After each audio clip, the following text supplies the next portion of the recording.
बहनों, गडकरी साहब, आप जिस गोगा मेड़ी के मंदिर में पूजा करके आए हैं, यह हिंदुस्तान में पहला मंदिर है जो सांप्रदायिक सद्भाव का एक संदेश देता है।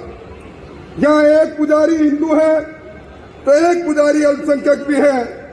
ये वो धरती है जिस धरती पर गोगा पीर जी ने गाय की लड़ाई लड़ी, गोवंश की लड़ाई लड़ी, मुगल सल्तनत के साथ, मुगल आक्रांताओं के साथ, मोहम्मद गजनवी के साथ उन्होंने न्याय के लिए संघर्ष किया। आज हमारा सौभाग्य है कि आज उसी तरह से आप परिवर्तन का शंखनाद करने आए हैं, क्योंकि इस धरती को लोग कहते हैं यह अर्पण की धरती है, यह तर्पण की धरती है, यह संघर्ष की धरती है, यह परिवर्तन की धरती है। आज हम परिवर्तन क्यों चाहते हैं, परिवर्तन की आवश्यकता क्यों है, इसके बारे में मुझे कहने की आवश्यकता नहीं।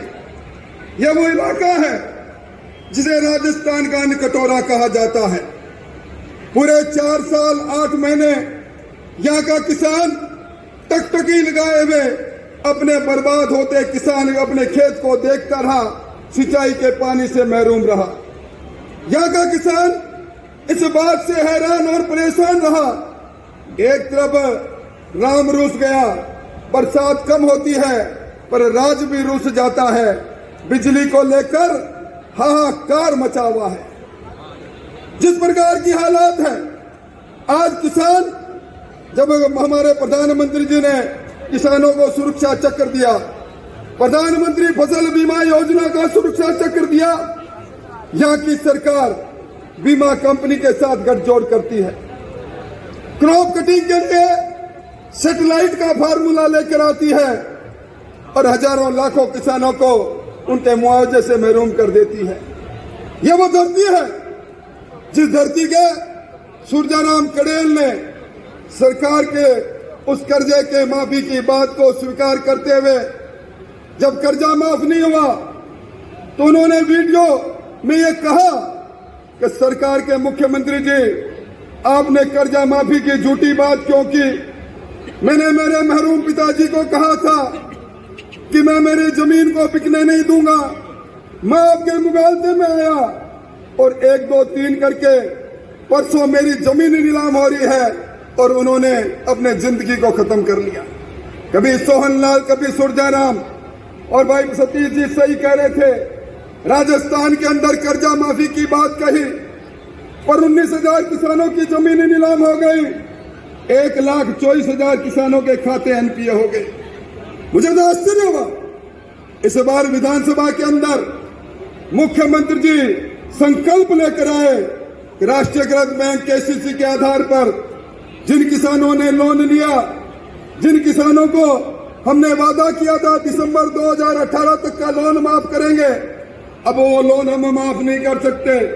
केंद्र सरकार उसको वन टाइम सेटलमेंट की बात करे। पहले कल्ला कमेटी बनाई, कल्ला कमेटी अल्लाह को प्यारी हो गई और किसान की बर्बादी को हम देख रहे हैं। भाइयों, ये लाल डायरी की सरकार है। ये सरकार नाथी के बाड़े की सरकार है। और लाल डायरी किसकी लाल डायरी? सरकार का हिस्सा रहे थे वो मंत्री जी जिसके लिए मुख्यमंत्री जी ने कहा था कि अगर गुड़ा जी आप नहीं होते तो मेरी सरकार बचती नहीं। उन मंत्री जी को जो बर्खास्त किया, उन्होंने विधानसभा में लाल डायरी दिखाई। इस लाल डायरी के काले हरबों में करोड़ों करोड़ों करोड़ों रुपए का घोटाला छिपा है। राजस्थान की सरकार से चिपका गई।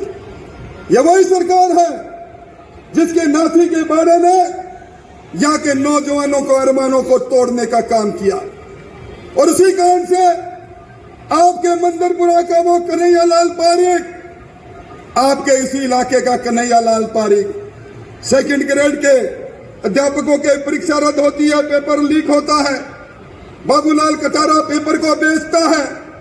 वो जब पेपर रद्द होता है, कन्हैया लाल अपने पिता को लिखता है, पिताजी धान की मंडी में आपने बोरियां उठाई, मैं आपकी लाल पीठ को देखा करता था, मैंने वादा किया था इस बार मैं पास होऊंगा, आपने मेरे को सीकर पढ़ने के लिए भेजा, पेपर लीक हो गया, पेपर रद्द हो गया, मैं आपका उदास चेहरा देख नहीं पाऊंगा, मेरी जिंदगी को समाप्त करता हूं।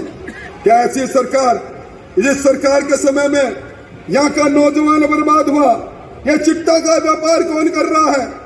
और भाइयों, यहाँ के मिनी मुख्यमंत्री के तो ने कमाल ही कर दिया।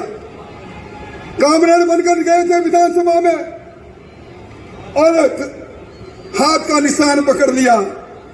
आज जिस प्रकार उन्होंने पुलिस तंत्र के बदले में हमारे नौजवान कार्यकर्ताओं के साथ नाइंसाफी की, गोकसी होती है, नौजवान आंदोलन करता है, नौजवान को जेल में डाला जाता है। इन सारे मिनी मुख्यमंत्री को सबक सिखाने का वक्त आ गया। आज राजस्थान में बहन बेटी की जो हालात बनी है, किसी से छुपी हुई नहीं।